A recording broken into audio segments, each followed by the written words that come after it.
Hey, I'm Alexis Booth, and welcome to the Breakout Booth. I was a senior manager at Google, I'm a wife and a mother, and I learned the hard way. If you're not fired up, you're on hold. I believe success is closer than you think. There's a set of skills and habits you can grow to unlock unbelievable outcomes. In this podcast, we'll explore them through real talk and bold conversation because I want to help you break out. Hello, folks, and welcome to the Breakout Booth. I am Alexis Booth. I am bringing my guest into the discussion all the way up top because he has actually been involved throughout the journey I've been on navigating burnout the past few years. And rather than wax and wane about all this stuff, let's cut to the chase. I would love to welcome Dr. John Menarchik to the Breakout Booth. Welcome! Thank you very much, Alexis. Very nice. I hope you can get settled in the booth over there. Are you feeling comfortable? Never more comfortable. This is exactly the way I wanted to be. That's great. We kind of got a role reversal here. Yeah, You're the do. actual therapist and coach. I'm just a podcast host, you know. What do you normally tell people when they sit down in your office? Welcome. Normally it's a welcome, and then it's actually trying to make a connection as best I can. So offer them water or coffee. We have candy actually there in a box, and then we kind of settle in and say, "I'm happy to meet you, and thanks for being here, and I'm looking forward to anything you want to tell me that will go to the grave with me." Well, this is going to be a little more public. Hope you're okay with that. You bet I am. And I would offer you water and candy, but we're virtually doing this, so I'm seeing you, but I'm not like seeing you. Thank you. I got my own already. All right. Well, good. Cool. Well, thank you so much for being here today. I know that this conversation is going to be incredibly valuable for our listeners. And I do think that there is a lot more awareness about burnout nowadays. I've been hearing lots more voices of people who've admitted to having gone through it. But I still feel like most of what I hear and I read is very much like a surface level. It's almost philosophical or a hypothetical description of it. And I mean, sure, there's a list of the signs you might notice in yourself or in someone else who's burned out. You'll see a list of the potential symptoms, but it's not really the story of what it feels like to go through it. Also, by the way, some of the words I'm using here are already moving me into a very yucky place. I'm talking about symptoms and issues. And we're already talking about a disorder, which is a literal judgment of me. So accepting that I'm symptomatic, it already is bringing me to this place that I'm thinking about how I'm going to fall into this pit of despair with this stigmatized thing. I mean, this is a mental health issue, right? And it has all sorts of negative connotations. I mean, is this something that you hear from your clients or that you come across?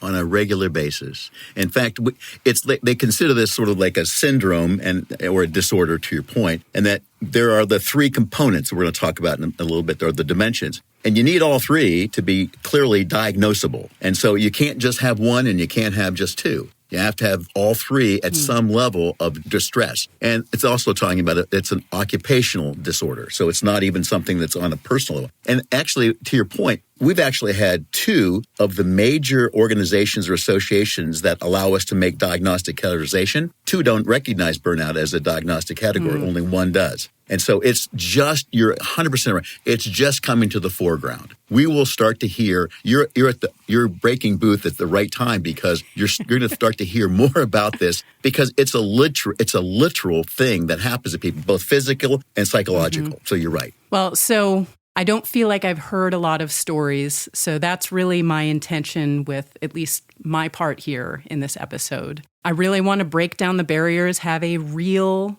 down-to-earth, honest conversation. I want to bring more color, more life to an experience that I've had. I've actually had it multiple times. I intend to focus on the first one, but, anything's fair game. But when I've gone through this, I have felt so incredibly lost and alone.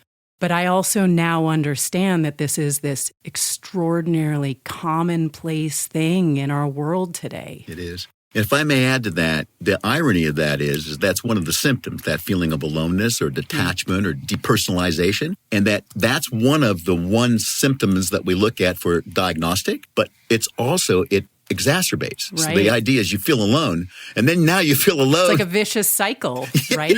And then you feel alone. So that's Right. where it's really tough. And so what we know from a psychotherapeutic standpoint, what we do know is that one of the things that helps to be able to help individuals come out of that is community.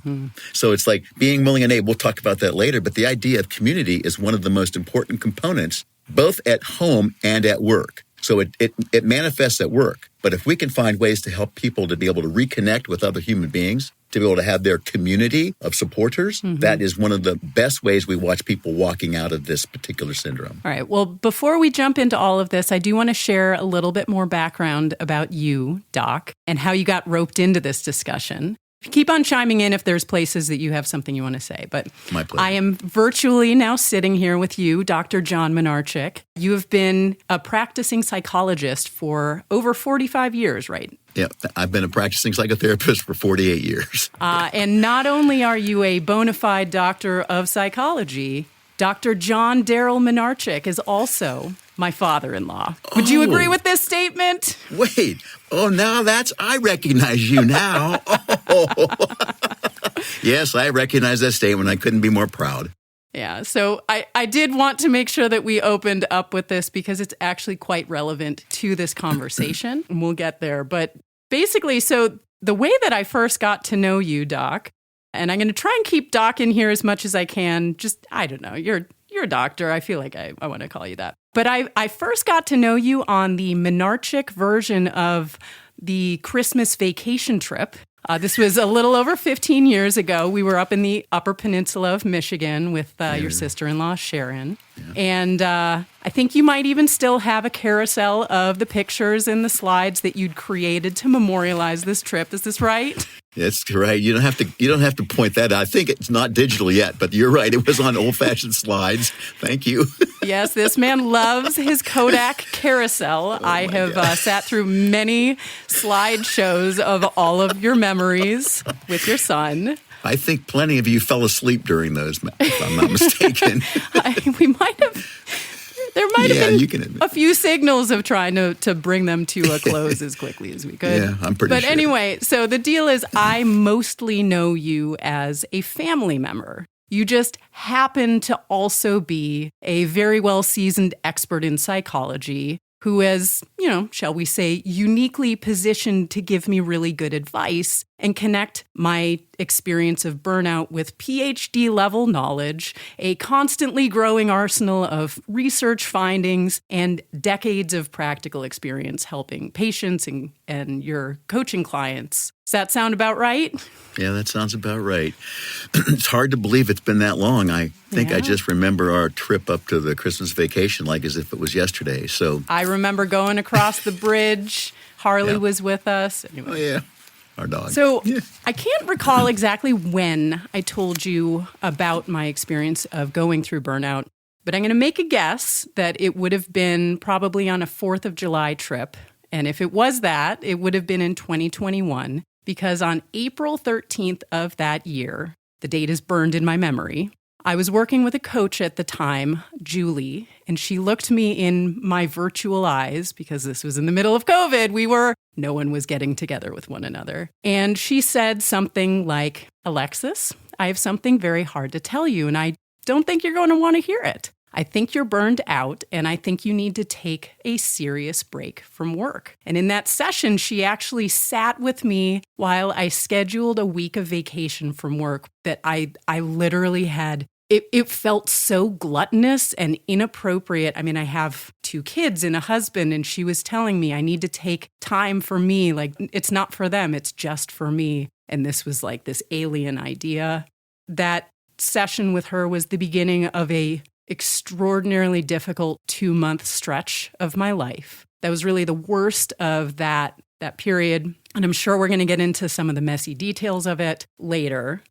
But I don't recall talking to you between when that happened and when we caught up with you over the 4th of July. Jeff he probably shared a little bit of what was going on. I mean, he was courtside seats watching me try to piece myself back together after unraveling. And by the way, some of the unraveling was I literally had not cried in over a year. And this was over a year of when COVID hit. And I was a manager trying to hold a team together, trying to hold my family together. There was a lot going on. And I was stuffing all of my emotions down, every negative emotion. And during those 2 months, there was a quite literal outpouring of all of it. It sucked. Yeah. It was awful. I do not recommend, 100% do not recommend. Yeah, although I will tell you that your coach might have saved your life, but certainly improved your life. That's one of those things where it's hard because as coaches or therapists, our goal is to do our very best to help people kind of travel alongside of them during the journey. But the journey's not the problem. It's the recognition that you need to take it. And so that your words are absolutely correct. It's stuffing. And when we stuff down by the way, there's so many more issues that come from stuffing than just burnout. Burnout's big. I mean, we're talking about a huge amount of reasons why burnout is problematic. But the one thing that you've said that I think I want you to at least hear is my pride in what you did and how you did it is when you listen to somebody that says, I have a concern for you, and had that person not have said that in a way that you could have heard it, you could have stuffed it more. So the intent is to find a way to be able to communicate with a person so they can hear it and then they can assimilate it and then they can do something about it. I was stuffing it during that session. I mean, it took us 45 minutes of this session of me saying, what? I'm not burned out.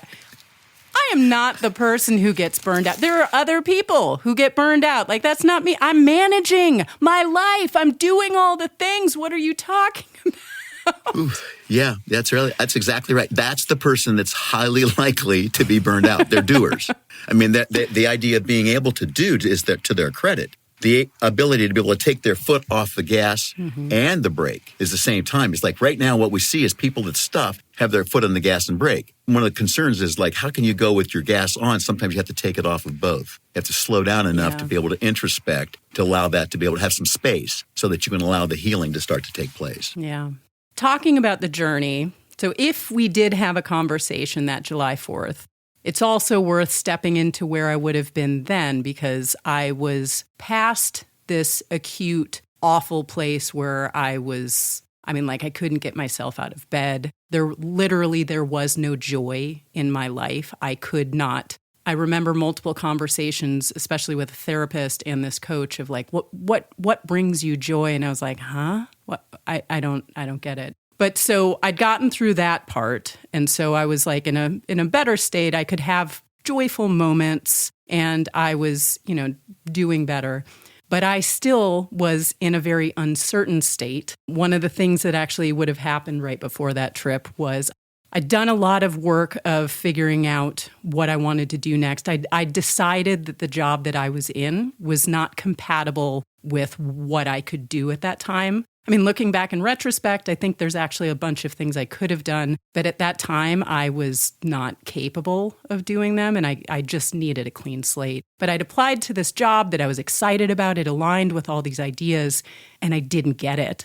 And so I was at this place where I was like, okay. And I remember this at this moment, this was also, and it was for the next 2 months, every single day when I was waking up for work, it was don't quit today, just make it through the day. You can do this. Like you don't have something to jump to. And I needed to take care of my family. And anyway, that would have been where I was at if we had had a discussion at this point, which I think we must have. It wasn't to the degree, you were still, in my opinion, if I may speak plainly, you were still in some of the, what I would kind of call the trying to grapple with it, some of the denial that it could be possible. But that's actually also one of the symptoms that we see. The idea is that people who typically end up in burnt out state have had themselves as being so productive and capable and competent that they do things naturally. They're just reoccurring. It's like they don't take time necessarily to introspect. They're stuffing. And so then when it finally comes in like droves. And that's where once it happens and once we admit to it, it's like, that's the best way we know how to go from it to another state, is you got to don't have to. Yeah. Most of the time you have to recognize, though, own it, and then you get the support of the people around you to be able to then allow you to be able to talk about it. And then all of a sudden you realize that it's not a disease. it's a disorder, right? It's a symptom. It's the symptom of the things that are underneath it that are lying into the pit of the issues. So I'm actually, again, proud of you and thankful for the coach therapist that you were able to get some of that feedback from and do it in a way that was respectful. Yeah.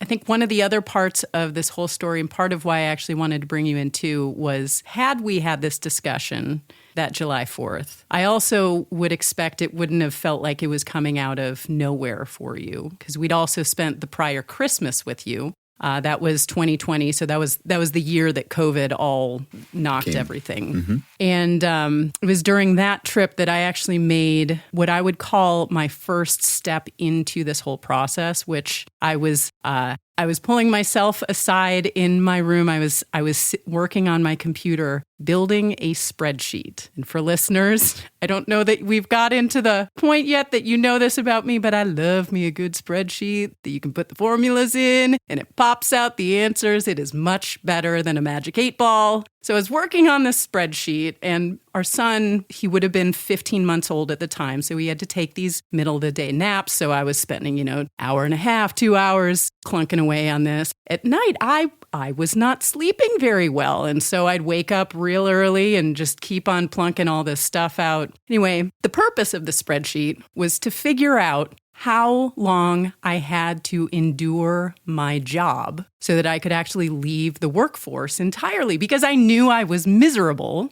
But the goal was to not change our family's lifestyle. And the other goal was to do it by the time my daughter, she's the older of my 2 kids, by the time she was in 6th grade, because I really felt like I needed to be there for her in a way by the time she was in middle school, when you start having a lot more performances and athletics and all this stuff. I didn't feel like my job at the time was compatible with it. Again, there's actually more things that I could have been doing, but I did not feel capable of it. Anyway, I made the spreadsheet, and the mathed, and it became my 7-year plan, and I figured it out. But what that also unlocked in the next few months was that I couldn't make it 7 years. That sounded like an eternity. And that actually, I think, was where I started going into a deeper place of this, because I realized I'd been holding on to hope for this thing, and then I realized how far the end still was, and it was like insurmountable. Yeah, that would be, in my opinion, again, it's a process for most of the people that I've ever worked with as it relates to the recognition and ownership that they have a syndrome called, burnout. And by the way, I'm so thankful that we now have the ability to be able to help people to realize that it's a syndrome, which means it's not only not a disease, it's fixable. But the best way I've ever learned in my clinical practice has been for an individual to come to the realization that's like, there is something wrong with me. I don't have to live my life this way. At that point is when you start to be able to go, oh, there are things that I've been doing. By the way, they're called adaptations in my world. These adaptations that we've been following have lent to the way in which we have lived. But then it's like all of a sudden you wake up and you go, oh, this is no longer working for me. Yep. And that's where I think that the ability to have someone as an outsider, or it could be an insider that loves you, but most of the time they're already inside. It's like hard to judge the picture when you're inside of the frame. So if this outsider can take a look at you and say, I have something that's tough for me to tell you, but I want you to know I think that could be life-changing. Have you ever thought about the possibility that you may be suffering from burnout? Wait, no, me? And then you go through some of the symptomatology, and it makes it simpler to kind of go, oh, maybe I am. And so it's a layered process. It's tiered. At least in my experience, it's been that way in our clinical practice, but also in our coaching work. So our ability to be able to take a look at this and to realize it's something that actually they say somewhere between 20 and 50% of people who leave their jobs today have left them because of burnout. Wow. 23 to 24% of our current population in the U.S. at any given time are experiencing symptomatologies of burnout. I mean, this is talking about like $125 to $190 billion every year in the healthcare costs. So it's like 8% of our national spending in terms of healthcare, or 34% of the annual salary. So it's huge. It's like finally, though, it's got the recognition that it's a real syndrome. It's a genuine capacity that we can now diagnose, and we can then put together a healthy treatment plan. And by the way, everyone's treatment plan that I've ever worked with is individualized. You may have the same way that you got into the dilemma, but you have to take a prescription on your own behaviors, your own states of mind to be able to walk out of it. It's been my experience, at least. Yeah. Like no magic pill. Yeah. Well, coming back to, I guess, my experience before we get into some broader questions on it. Clearly, I don't remember exactly when and where we talked about things, but I do recall that, and one of the things that I feel so lucky about is that you were a safe person for me to talk to about this. Thank you. I had a coach, but actually our coaching arrangement wound up ending. It was a work-sponsored thing, and that came to an end. I had a therapist, but I really had gotten past the truly problematic place. I'd moved more into, at least from a mood standpoint, like a more stable place. And obviously my husband knew about this. I don't think anyone else knew. Some of the people who were reporting into me knew I wasn't doing great, but I certainly did not use the word burnout with them. I was their manager. Like, why?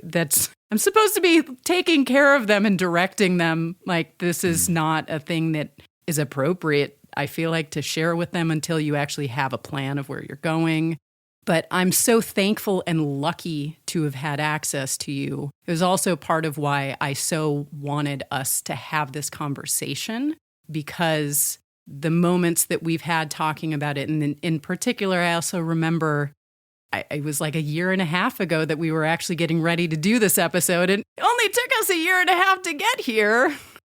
But we were sitting on that porch in Traverse City. That's right. That's right. I remember you talking then about the fact that it's quite common that you actually need an outside person to call you out on burnout.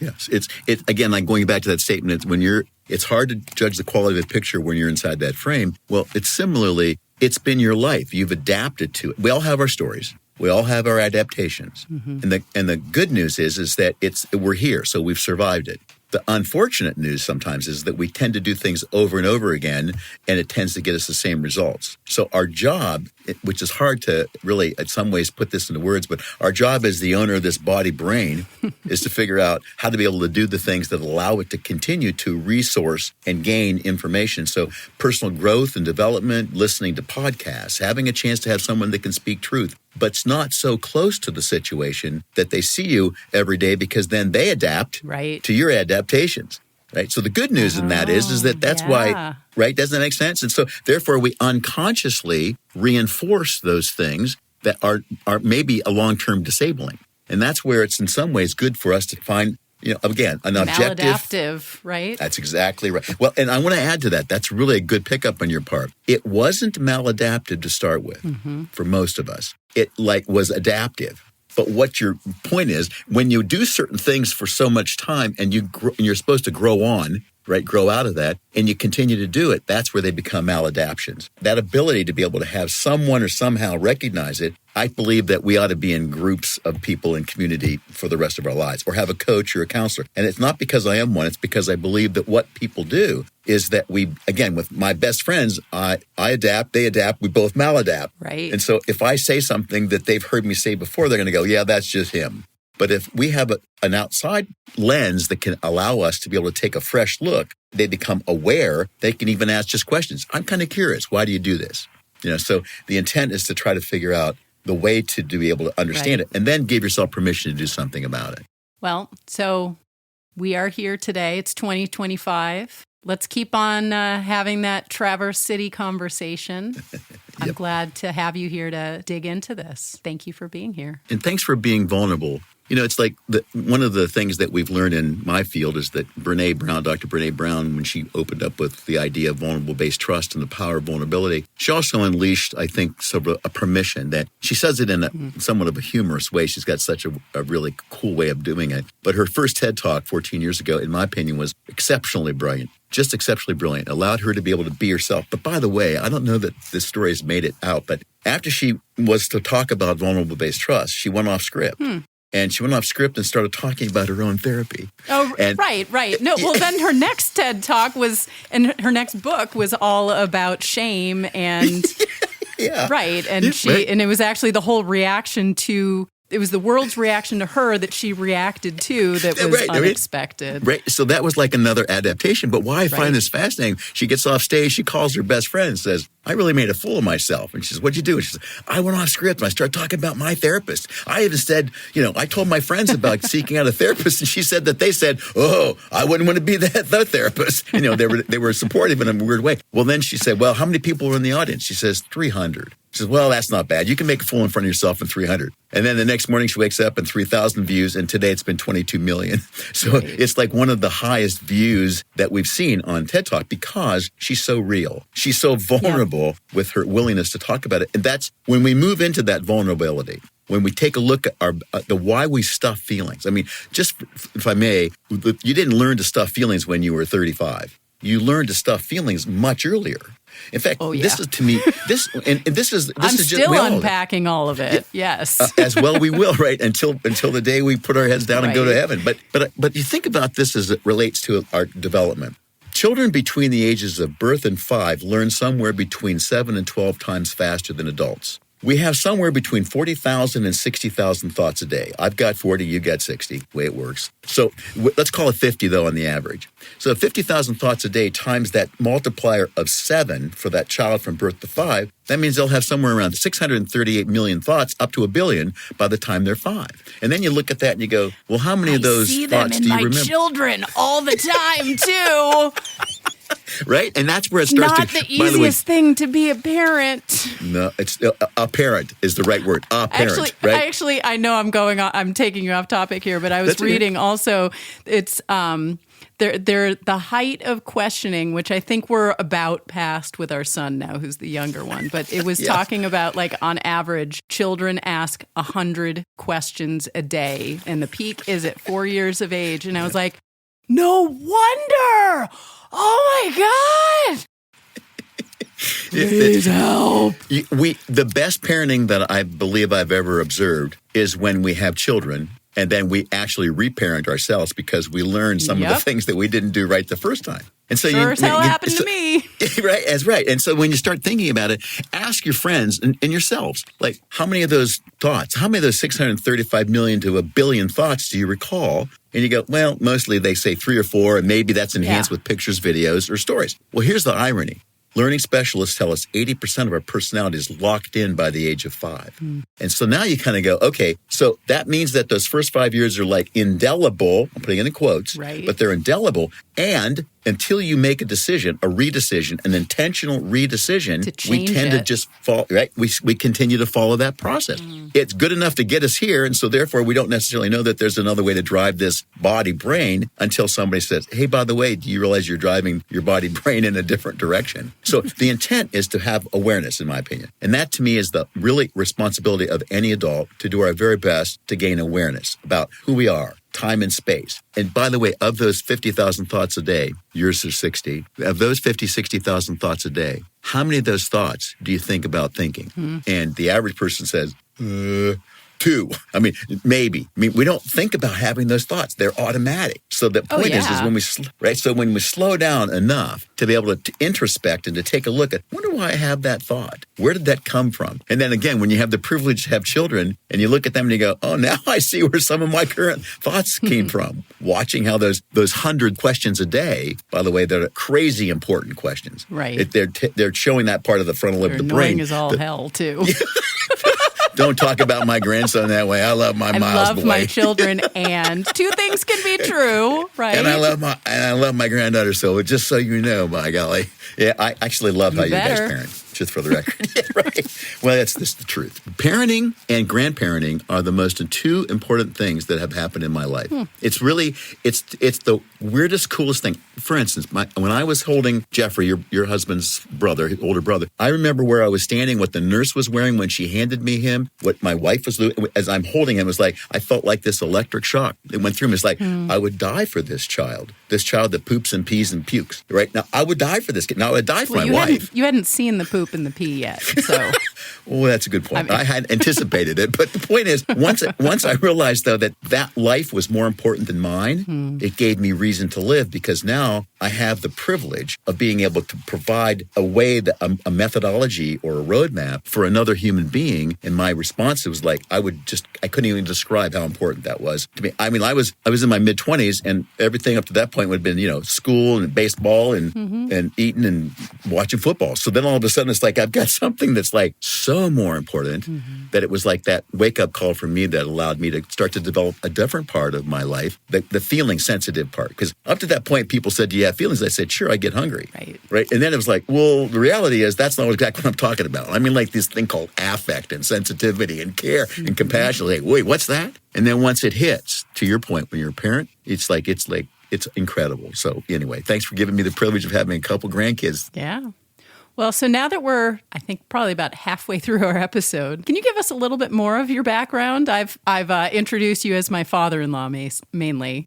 I'd love for our listeners to know a little bit more about you. Sure. Born in rural Ohio, oldest sister by 6 years, played every sport that was known to mankind at that time, and then rode my bicycle into the city, which was 3 miles away, and went out in the morning and came back at night and had no cell phones and had the ability to be able to get back and forth safely. So I was really fortunate. And then what happened really probably for me was that I realized that one of the things that we were relatively poor. And so one of the things I realized that if I was going to make a living, I wanted to do it in a way to make people's lives better. So the only thing I could think of was to go to college. One person had gone to college in my extended family. So I wasn't sure I could do it. So when I went to Miami University, when I was able to go, I studied social psychology. And then I was able to get into a master's degree for child and children therapy. And then they started to change the licensure law in Ohio. So then we moved to Michigan so that I could do it with the master's degree. I got a second master's degree in Michigan. They started to change the psychology licensure law in Michigan. So the point was that I founded an organization called MAP, Michigan Association of Professional Psychologists, that then basically we ended up changing the psychology licensure law that allowed for dual level PhDs and master's degrees. But at that time, I wasn't sure we were going to be successful. So I enrolled in my PhD program. And so 7.5 years later, then I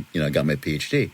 But the reason that's, I think, an important story is because I've always appreciated people's struggles. I mean, to me, it's like, it's not about having a problem. It's like, what do you do with it? Right. So if we can figure out how to, like Paramount above, my dad, 8th grade education, was a pump erector, loved the man, but we didn't have intellectual conversations per se, right? He read the newspaper, never read a book, I don't think, and was a hardworking, honest guy.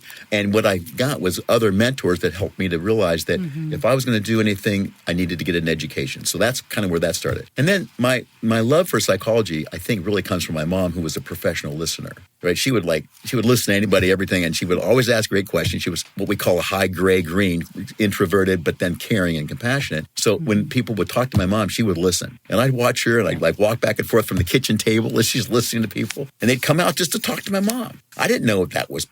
They were just people that came out, relatives and whatever. So when I realized that there was a profession that you could learn to listen, but I learned to listen, not to respond, but to learn. And so that's where the diagnostic process of a clinician is important, is the idea is you want to listen to the story, but you also want to listen to what's not being said. Right. Because if, in fact, a person's telling you these things, but they're not talking about these, then you know that they're either hiding that unconsciously or from themselves, or it's a tough area, or they've never explored it. So part of the therapist, like your coach, that says to you, hey, Alexis, there may be something that I want to talk to you about. You might be experiencing some burnout. So the point is that when I really put that together, my background in psychology, in my opinion, I wouldn't trade it for the world, and I use it every day, but I don't think it. I try my best not to think it. I try to be it. I try to experience learning how to listen, learning how to respond, learning to be able to help guide. And part of that is learning to ask questions, maybe even provocative questions, but ask them in a way that a person could hear them. And then one last piece of that is, over the last 15 years, we've really transitioned into much more corporate coaching. We found now that, I love working with individuals and couples and families. It's a passion. And that's 1 or 2 or 3 people. But if I can spend the same amount of time with a corporate executive, with his or her responsibilities for 10 or 20 or 15,000, and one company we work with has 177,000 employees, if we can influence just one person who can influence 10, who have a responsibility for 100 and 1,000. That to me is really we start to see juice. So we start to build a common language that comes from psychology and background. It was a personality model that's now a behavioral styles model that now actually we identify states of mind. And so the psychology is now identifying states of mind that drive your behaviors that lock in your personality. So if someone says, can I change my personality? I typically say no, because it's the truth. I'm putting in quotes, because you can't change your personality. But you can back up and change the behaviors that lead to your personality. And by the way, those behaviors are driven by the stories that we tell ourselves and these emotional states of mind that drive those behaviors. So for me, it's been a really wonderful transition to be able to watch now, working from the individuals that were like the walking worried, now to the individuals who technically have the ability to influence scores of people's lives. So that's how I use my background today. All right. Well, we've already talked about burnout, throughout the beginning part of this episode, but can we come back to a definition? What is burnout? I'm going to tell you what I think the real definition of burnout is after I tell you the one that I think is really important. I think that the one that's really important is it's a reduction of fuel or substance that's burned down to either nothing or limited. So like an empty that's tank. When you think, right, an empty tank. That's what I've thought about it as, yeah. Yeah. It just speaks to what I think is going on. It's like we're running on empty. And that it comes from the traditional statement of burnout as you think about lighting a stick and it burns out. Then you look at the other, which is like what it really is. It's a combination of something that's both physical and mental. So it takes the two to tango.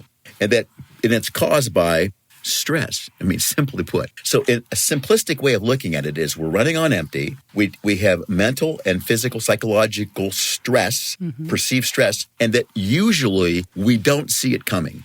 I mean, we might see the problem at work. We might see the problem with the boss or coworkers. But the reality is most of us don't go, oh, I see that this is one of the three dimensions of stress, quote unquote, burnout. But when they finally get to the point where at least one of the three has to be problematic enough to explore for most people. 2 out of the 3 often can put people into a tailspin, but 3 out of the 3, and by the way, I would like to clarify something. My model for burnout is a little different than maybe what you're going to see in the World Health Organization or the ICD-10. Mine is because I do believe that this is on a spectrum. I think each of the 3 dimensions that we're going to talk about are on a spectrum, meaning I would invite you to take a picture of the insignia or the emblem for a Mercedes-Benz. And that you take the top spike and the 2 lower ones. The top spike would be, let's call that one the one of the scale. We'll call that the neuroticism or the high energy, concerned, perfectionistic one. Then the other ones might be cynicism, right? And the other one's professional ineffectiveness or inefficiency. So therefore, you start looking at how you juggle those 3. And if you kind of draw a circle, let's call a second circle inside a parallel circle, concentric circle. When we hit just over the limit for any one of those 3, that's when you start to notice the wobble. But then when 3 out of the 3 go out of the limit, out of that center circle, that's when you start to realize that, oh, there's something really I can't shake it off. It's not like I wake up in the morning and I'm refreshed and I can go at it again because you've depleted the energy, your fuel, psychological fuel and physical fuel to be able to endure it and go back and, into the fray. I've used the word depleted. I've mentally thought about the idea of a gas tank. And I know one of the things I do now is when I notice myself having less and less energy, I actually think about the gas tank and I realize, oh, wait, I need to do some things to fill it back up. Yeah, it's... Or some people talk about filling your cup too. It's just such a great example, though. I mean, it's such a simplistic, but I think it's such an apropos way of looking at it because, again, it's really important that I hope our listeners understand. It's a syndrome. It is fixable. It is something that once you recognize it, you get someone to help you guide through it, you can go back and look at how the adaptations in your life led to the inability to deal with those 3 components that we're going to talk about. And that those are the 3 components that, oh, by the way, if I had someone coming into my office that's not in an occupational situation, they can still have, we're going to put it in quotes, burnout, but it'd be depression. It'd be anxiety. So you would start to see some of the same things that you see occupationally, but it would usually be unilateral. It would be one of the things. Whereas in a work environment, to your earlier point, how could I tell my people that directly reported to me, I'm in burnout? Yeah. It would be a double whammy, right? Actually, I did the second time. I don't think I did the first time. Yeah, such a great example. I actually talk about that experience a little bit in the episode. Linda Moss was my boss at the time, my Moss boss. But she was actually acknowledging that the team was actually incredibly supportive.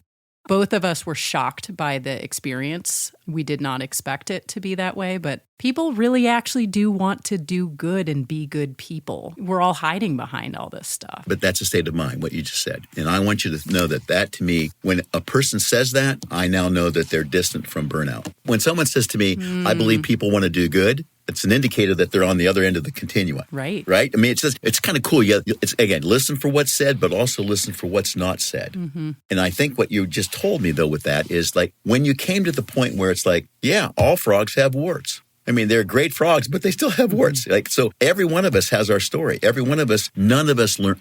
I mean this with all due respect. None of us have learned how to have a perfect life. There's like no such thing. We all had parents that, or if we grew up in a family with parents, one or both of them had their own issues. Probably both. Yeah. Totally. Right? I mean, they're just human. And then you end up having the complications layered where you have, 2 children and then you have a job and then you have a spouse and you have a house and you have your parents. It's like you start looking at those things and it's pretty easy to get a wobble. Oh, totally. Right. Especially for certain people that have I would call it a presupposition for that or predisposition. Talk to me about predisposition. What would predispose someone to? Yeah. May I talk about you as in this case? Sure. Because I think I don't.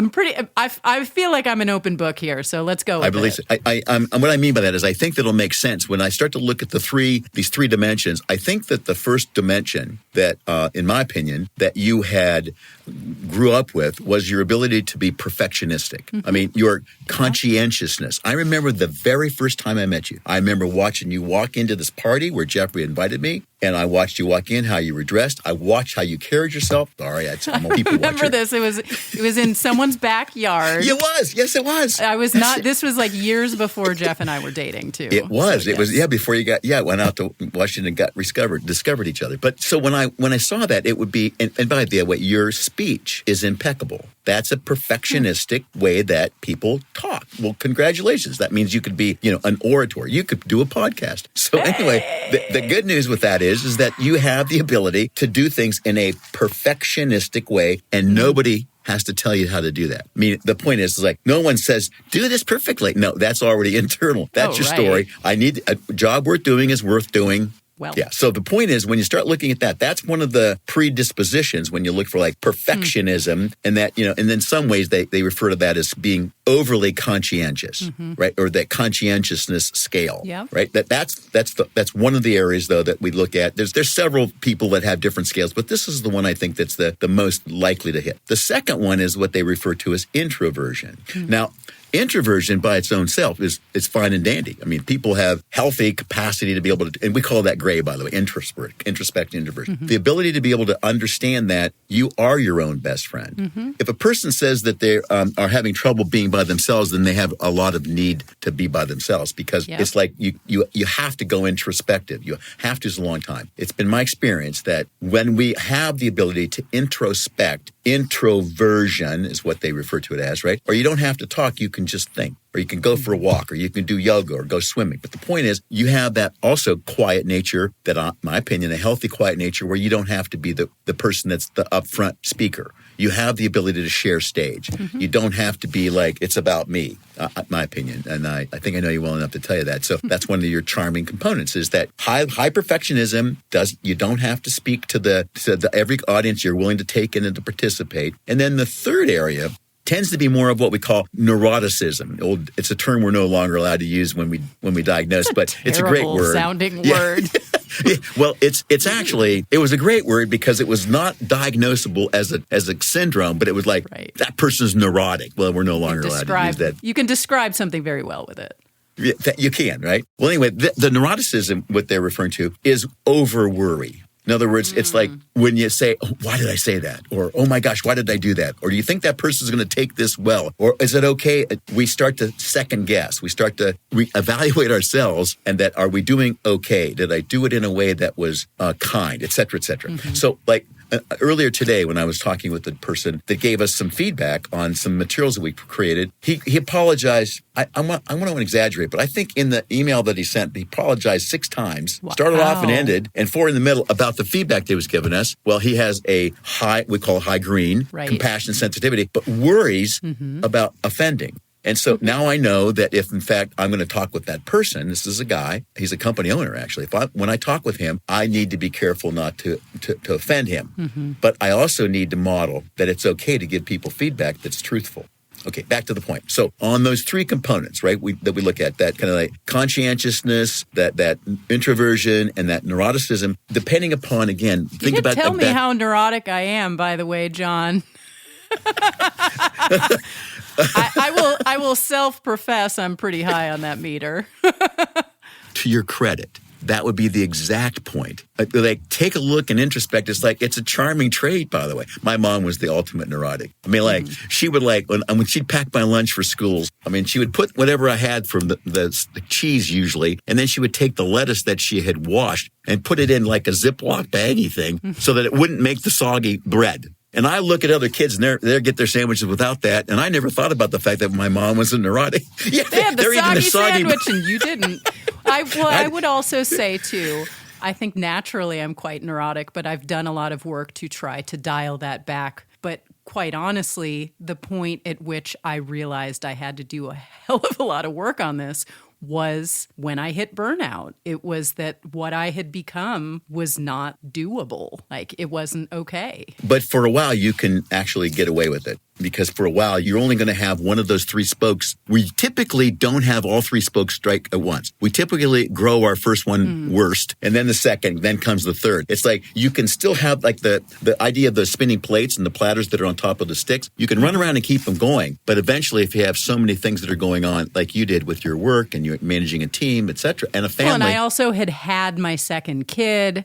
And COVID hit, and all of these other things were going on simultaneously. I mean, the world was literally on fire in that's right. That's exactly right. And therefore, it's not only not possible, it's not realistic, and it's not healthy to keep all those things going. And that's the hard part, because many people that we work with, like we have a staff of 20 therapists. Many of the people that we work with that are referred to us for issues that are burnout or that have the symptomatology of that, when we look at the behaviors, we go, oh, now I understand why they're in this dilemma, because they either are a single parent and working, and they're concerned about how they can keep up and worried about finances and their children's lives. You start looking at the way that they spread themselves so thin that it's like they're just an accident waiting to happen. So some of the time, just talking about it helps. We call it the window of tolerance. Like, the ability to tolerate something can often be ameliorated, if we talk about it. There's something magical about talk, communicates with the brain, a release, especially if we connect. However, at some point, talking about it is not the only thing that you need to do. You have to act. Right. There's a part where you just have to, for instance, take charge and do the things that will require. And by the way, that's where a coach or counselor can help, because at a minimum, you can go through and you can start to look at a prioritization of the things. And a trained clinician, right, will go through and identify which of those 3 dimensions are the one that's the most out of balance. Sometimes that's not the one you try to fix, right? Because that one may be the harder maybe one. It's too hard. Yeah. Well, all of what you're talking about here, I think about in terms of trade-offs. Well, that's good. I like that word. A lot of the work, and this is really work that I've done, especially with the coach I've been working with more recently, Corey, but it's making active choices rather than things falling apart and choices being made for you almost, or things getting so bad that there's no more choice involved because things have gotten to a point where it's like, oh, okay, well, let's just let go of that, even if that would have been a thing you might have actually chosen. It's actually a really good point. It's the essence of control. Yep. There's no such thing as control, by the way. In my opinion, there's no such thing. There's the essence of it, which means you can move in the direction that you believe that's going to get you what you need to get. And often it will. But the truth is, there could be a lightning strike. You could have a tornado. I mean, I know it sounds a little weird, but when you realize that control is an illusion and that you realize that you think you have it, it's like the old concept. It's like, if you think you do, you do. And if you think you don't, you don't. Yep. I want to share with you that the earliest I learned this was through a guy named Viktor Frankl, wrote a book called Man's Search for Meaning. I recommend it highly. It's an old book now. I feel like we gave that to you for Christmas a couple years ago, and you're like, I know this. I actually haven't read it. I should read it. I have it literally right here. Thank you. Yeah, I would encourage you to, but at the high level, it's like this comment was this. He was in the Nazi concentration camp, he was a psychiatrist, lost his practice, lost his family, parents, kid, wife, gone. And his comment, the one thing that just amazed me was, he says, you can take it all. You can strip all my wealth. He says, that the one thing you can't have is my attitude. And when I heard that, I thought of anybody I've ever heard of has gone through horrific things that says, you can't have my attitude. I thought, man, that guy has something to teach us. And then he came up with this concept called A plus B equals C. And it's so simple, but I do think it's the secret to life. A is the activating event. Plus B are our beliefs or our interpretations, equals C, the consequences. So we use this as an example, and it's not about politics, but I just like to use it as it relates to the fact that we started this podcast, an hour ago. And that let's pretend that none of us have any other connected devices and that we stop this, podcast in 10 minutes. And then we get off and our loved ones or friends say to us, did you hear what happened? And we go, no, what happened? And they said there was an explosion at the White House. And then, so of the three people that are there, they go, did they get him? Sorry, this is not to be political. Did they get him? Another one's going to say, is he safe? And the other one says, are we at war?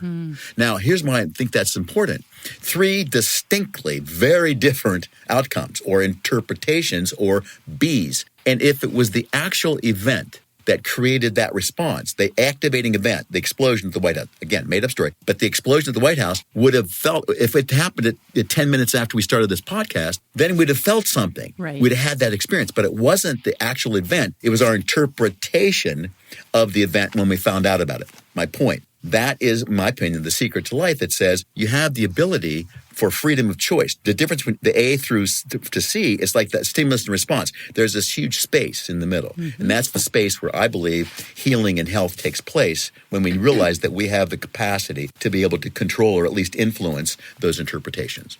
But the person in burnout, by the way, doesn't experience the fact that they've got choice or control because they're in a situation. Right? It's like they're literally just trying to make it through the moment. The moment, right? Alexis, I think another analogy which speaks to me to this is that there's you've probably heard it, but there's this like scientist that has two frogs. And he walks into his laboratory and there's a vat of water that's boiling and another vat of water that's tepid and that the burner underneath it is on a rheostat and it's going to go up to boil. So he puts one frog in each of the kettles and he walks out. He comes back in an hour and one frog's jumping around and the other one's like floating dead. Sorry. Anyway, so it's the one that was put into the hot water that goes, whoa, this is hot water and jumps out. Right. Whereas the one that was in it a little at a time, where the rheostat goes up, they boiled to death. In my opinion, that's burnout. Yep. In other words, it's the person who's in a situation where they don't seem to feel like they've got much control. They're not even aware that there is such a thing, that what they're doing is something that they control. And then finally they wake up and they go, oh. So I think that's where I hope that your listeners or our listeners would have the hope that if they're experiencing any of these three-dimensional issues, that they take a look and say, okay, maybe it's time to talk with somebody or go online and to look or to go online and take one of there's plenty of quizzes and assessments that are, free. And there's the MassLock one that's kind of like the most prevalent one, MassLach. And it gives you some of the areas that you can take a look at to maybe self-assess. But also it talks about some of the things that it gives you information in each of the three dimensions on what you may want to take a look at. Yeah, I'll try to put a link to that in the show notes. So talking about burnout here, what is the treatment for burnout and what shortcuts can I take? Okay, let me go backwards. Let me take the second one first because I actually in here. It's darling because it's such a great example of your like conscientiousness. Let's figure out. And neuroticism is like, okay, let's just get to the Cliff Notes version. Let's get this thing done. Get her down. That's actually cute. That reminds me of the person that says they have to bake a cake and they put their oven at 350 for 30 minutes. They go, I only have 15 minutes, so they crank it up to 700 degrees, and it doesn't make a good cake. There's a couple things that I do think that's important.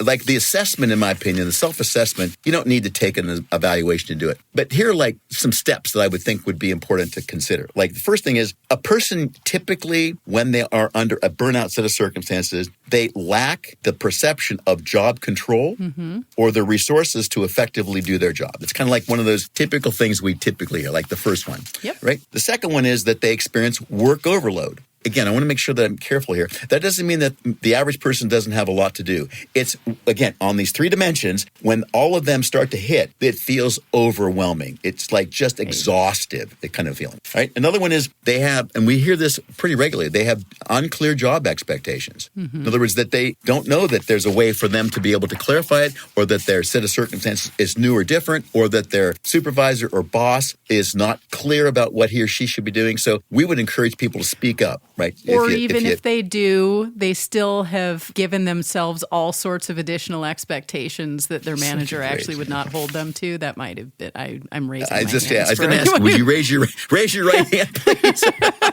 But that's right, because you feel such a responsibility, and to your credit, that I would hire you all day long. But I'd also want you to know that we would want to protect you, because I would try to help you have better work-life balance. We'll get to that. Another one is, ask yourself, does the office or the culture where I work, do they really have the dynamics that foster a positive work environment? I mean, is it something where they allow me to have my moments? Like in our offices, people are not only allowed, we encourage them to use their cell phones. Like, I mean, call your kids, have them call you. I mean, like, please, because I'd rather have the person take 5 phone calls for 3 or 4 or 5 minutes even, and then when they can get settled in, then they can focus on their job, so their work. And so my point is, it's like being careful to care. Like, people don't care how much you know until they know how much you care. Another one would be like lack of physical exercise. There's strong correlations now in research. This doesn't mean you have to go to the gym. You don't have to press metal, but you do probably ought to shoot for that typical 5,000 to 10,000 steps a day. There's something about that that's, again, it's not the magical number. Could be less for some, but it doesn't have to be walking either. But doing something, moving muscles, especially large muscles, not like just doing like crocheting or knitting. That might be helpful, but what we've learned is that people who like walk or run or swim, right, or play a sport are better able at managing the things that help them in terms of the burnout. Arguably, you're having people go through a fight response and actually complete the stress cycle in that. We talked about it in my first episode. That's really good, yeah. Yep. We've identified the behavioral styles that go through fight, flight, and freeze. Yep. We've also seen now flex, fawn, and fix. So we have a model for that. But another one would be, just too much work and too little play. And this is why this is so important that it's individualized, because if you said to me that I had to take off work and I don't get a chance to do my work, it would be terribly stressful for me, because I juggle and I actually feel good about that. At the end of the day, I've earned my oxygen so I can put my head in a pillow and sleep. But if in fact you said to me that I had to work for 20 days straight, without a little bit of playtime, or get a chance to do a podcast, right? Do something different that intrigues me. It's like, that's really a good way to I'm off. It's like not always on. I'm now off, able to. I actually want to throw in my own experience with that, and I probably should have let you finish. But I'm very good at interrupting. It's apparently one of my skills. When I took that week off, Julie literally sat with me and had me click the buttons to request the time off while we were in that session. I don't think I would have done it otherwise. I think I would have been whatever. But I spent the week gardening, and it was literally I was yanking up sod in my yard and creating. I mean, it was intense. I remember Julie saying, well, what's a hobby? What's something that you can just immerse yourself in? And I also remember later on seeing there was an article Adam Grant had written that he was talking about languishing. That was one of the most profound articles that I'd seen. It's short. I'll try to find it and put it in the show notes. It was an article he'd written in the middle of COVID, and it was talking about, you're either thriving or I don't remember what the one is on the other end of it, but you're like falling apart. You're not doing well. But languishing sits in the middle. And one of the best things that you can do is actually do something. You can get into deep work or hobbies, or even watching a TV show if you're really getting immersed into the characters and whatnot. But being able to get out of yourself and get into a state of focus and attention on really something. Good. Yeah, because again, when I told you about my son, my first son when he was born, by the way, the same thing happened for the second one. But when the first son was born, when I recognized that feeling, I anticipated the second time. But the first time was such an awakening for me that it was like, when I realized there was something truly more important to live for than myself, it made life precious. It sounds backwards, but I swear it was such a beautiful, you're as a parent. I'm a parent, so I agree with you. Let me digress also for a second, because what you just said, in my opinion, is so interesting that we see a lack of burnout diagnostics with farmers, with people that are florists. They say, gardeners. and they say the most satisfying job is being a building contractor, because same thing, exactly right. You see the building being built, you see the actual production of your work. I mean, it just because those of us that are ethereal. I mean, think about it. This is a digital world now. So the ethereal part of that, that's it's digital. It is and it isn't. So the idea is, when you start thinking about working with your hands, gardening, by the way, again, a very, very healthy thing to do. There may even actually be healing elements in the dirt. There's theory on that too. But nonetheless, just watching something grow, feeling optimism. It's like you can't be depressed and plant a carrot seed and wait for the next 3 or 4 or 5 or 6 weeks for the little top to come up. It's just like it's contraindicated. And then the other thing, when you talked about watching a TV program, we also know that laughter, genuine laughter, also is a healing element for a lot of things. But too. Yep, emotional connection. That's it. That's really, really good. So I'll go through a couple more, and then I have another thought I'd like to go. So another one of the things that I look at would be the lack of reward or recognition. Almost never, this will sound, and I hope that doesn't offend people, but almost never do we work for money. Of course we work for money, but that's not the reason we work. Right. If you told me that somewhere, somehow, and I don't buy lottery tickets, but let's say that somebody bought me a lottery ticket and I won $30 million, I'm going to get up tomorrow. I promise. I'll give you guys the money, but some of it, most of it, but I'm going to get up the next day and I'm going to do what I do. That's my why. I'm on purpose. So when we have the personal recognition for the work that we do, it's like you don't work a day in your life. So the ability to get your recognition through your work and through connecting with people and being able to really feel like you're part of a team, and that you can get that recognition or that sense of community, right, by the way, which now it's one of the 3 factors for longevity, is having your in crowd, your community, along with being grateful and also with forgiveness. But anyway, so you start looking at some of those components, you got to go, they're so simple, but they're super hard. Because when you think about finding your why, your purpose, it's like, again, that's tough, and it takes some time to be able to do that. Couple more, and then I'd like to do a couple of other little things. Lack of fairness and equity. So that there's a feeling that I'm working and beside me I have a coworker that is getting special treatment than I am, or that there's not some sense of fairness about something that's going on. That feels like again, it's one of those characteristics of like the burnout. The person starts to feel exhausted. Yeah. And then 2 more.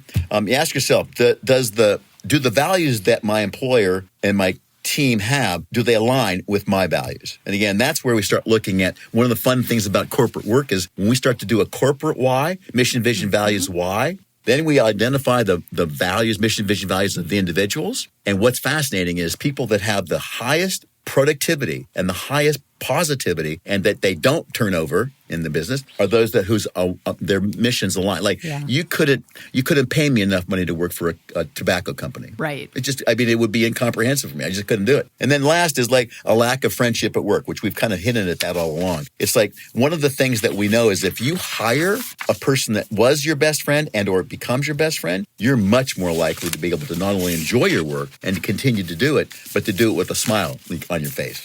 Right. So those are some of the things that I would say that, that we can do. But I guess the point would be, do what you need to do to be able to take a self-reflection or take one of these online questionnaires that allow you to be able to say, okay, I'm okay in these one area or these 2, but this area is a little out of whack. And then start to work on that. I think it's goal-oriented that allows people to be able to, though, put a stake in the ground and say, I'm moving in this direction, which helps people. Yep. Is there anything else, John, that you really want to get in here? Yeah, I would like to say just kind of a little type thing. I really want to encourage folks to know that if you're experiencing, anxiety or depression, or that there's this aloneness, or this, this you're feeling exhausted, so to speak, or you feel like you don't have the same, like a feeling of accomplishment for work, or you feel a detachment or a cynicism, those are signs that are probably on one of the 3 spectrums or the dimensions. So I would encourage people to realize, life is short. And if you can open up to the idea that there are things that you can do to improve it, help you to get through it, share it. I mean, a story, a problem shared is like halved, HALFED. It's like if you can find a way to be able to connect with a person in your community, I would strongly urge you to do that, because I think that's the first step in being able to realize that, life is precious. it's a gift, and do your very best to enjoy it a little bit every day. Yeah, I agree with that. Part of what I really wanted to do, I mean, the topic of burnout and trying to have this discussion, it is the reason that I actually pushed to do this podcast. Because when I went through it, you were probably the third or the fourth person that I'd actually talked to about this. It was something I kept hidden. And eventually, when I started talking to people about it, 95% of the people that I talked to said, oh, I've been burned out too. But I'd never heard them say this until I offered this first. It wasn't just, oh, I was burned out. It was like, oh, man, I went through this thing, and I was leading with vulnerability. So, to the Brene Brown comment, she's amazing and I love her. But this is a topic that people are not talking about, or if they're talking about it, it's surface. No one's exploring and sharing with other people in a deep way. It can feel really hard. I think we need to change it. It makes it that much harder to get through to the other side because there is another side. And I'm with you as to life's short. Life's also really long. Hopefully it's really long. Oh my gosh, yeah, that's good. So, and in my whole story, I was talking about how awful it was to go through that period. It sucked. And I am on the other side. And it's not like it's been perfect all along. There's been plenty of other stuff that I've had to work through. But I'm so thankful that I did make it through, that I was able to go through the process. And I'm much happier with the way that my life is now than I was then. Good for you. Those are stories that I hear that are like wisdom. When I first realized what you just said to be accurate was when my mom passed away. And I remember talking with several complete strangers. I can't even remember. I was getting my oil changed one place and I was in a store in another. And I'm sure I was just glum. And then somebody said something and I go, I'm sorry, my mom just passed away. First of all, the first thing people say, well, I'm sorry. Right. And then they go, I know what it feels like. And then their story comes out. Right. Always. It was uncanny when I said I was in my own vulnerable state and I told them and they go, I'm sorry. Oh, by the way, I remember what it was like when my mom died or when my dad died or when my dog died. I mean, you start to hear that people can connect to that. Yeah, I agree with that. Do you have any final thoughts that you would like to share with our listeners? I do, actually. When I said to you that the World Health Organization has finally started to own the fact that this is a diagnosable condition, not all have. Like, for instance, the DSM-5 TR is not diagnosing this. And I believe, and by the way, there's lots of research now that, to their credit, they're reviewing it to the point where I do believe in very short order that this will become part of the diagnostic categories. Because when I started psychology, it was under the covers. You didn't talk about it. When we had therapists, people were hiding it. Now it's like at a cocktail party, it's like my therapist says or my coach says, so it's come out of the closet. My prediction is the same it's going to be with burnout. It's going to come into an okay discussion. It's not a weakness. And frankly, it's the opposite. It's actually being strong and carrying all this on, that stoicism, if you will. Yep. So finally learning to be able to express it, not hold it in, I think is super healthy. All right, well, it is about time for us to say goodbye here. Parting is such sweet sorrow. And of course, Connie does not like goodbyes, so we'll say so long. But John, thank you so much, or Doc, perhaps. Thank you so much for being here with me today and for sharing so many pearls of wisdom with our listeners. This has been just a fantastic conversation. Thank you. Thank you, and you're very welcome. My pleasure. Thank you also for the help that you have offered me personally, not just this conversation, but over years of helping me through this. Kind of nice to have a father-in-law who does happen to be a psychologist. So anyway. Thank you, honey. Listeners, I have a little bonus surprise in today's episode if you want to stick around for. I will be ending the episode with a break of art. How's that for a catchy title? I will be sharing with you a spoken word poem that I wrote a couple of weeks ago. It is called I Am a Doer. John, you've been talking about the doing. I actually have never written a spoken word before. This was something that sort of poured out of me, and it felt very fitting for this episode because it's really the doing that actually wound up being the problem. So feel free to stick around. I also wanted to invite you to get in touch with me. I have set up fan mail for the podcast. You can find a link to it in the show notes, and if you click on it, you can send me a text message in there. So share any thoughts or reactions, or if you have ideas for future episodes, I would love your input for that. And as always, I'll share links to notable references in our show notes. I'll also make sure to include a couple links for Dr. John and his company, PCS Global. They're based in Michigan. They have clinical practice. They have a consulting arm as well that does leadership and change management services, right? That's right. Exactly. Very well done. All right, cool. But with that, I wish you a very fond farewell, and I will move into our break of art.